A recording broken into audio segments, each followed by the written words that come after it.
Айтатын болсам қаңтардың мұңын, емі жоқ жара мәңгілік мұңын. Түрмеге жапты, сабалап бетті қазақтың қанша қызы мен ұлын. Қуат Найманды таяққа жықты, Жанболаттарды түрмеге тықты. Елді тонаған 200-лер тағы да судан таза боп шықты.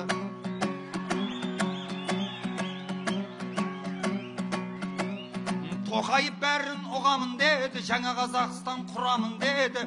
Байлықтың бәрін елге қайтарып, қазақтың бақты қыламын деді. Билік пен халық жарасын дедім, өлеңім қырдан арасын дедім. Бәрінде қойшы, бәрінде айтарсың, қазаққа Құдай қарасын дедім. Өзімнің сырым өзіме мәлім, жауабым болсын сөзіңе жалын. Қаңтарда мен де қалада жүрдім, көзіммен осының көріп, көзіммен бәрін. Сендер де біздей іргеледіңдер, жайымды біліп біргемедіңдер. Қанша қырылып ел жатқан кезде біреуің тағы үндемедіңдер.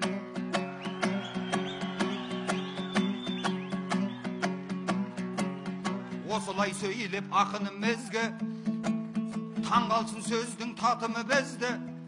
Сендер сияқты бір жан біз, бірақ сендердей біздер бірақ бір жан өртеген жоқпыз театрымызды.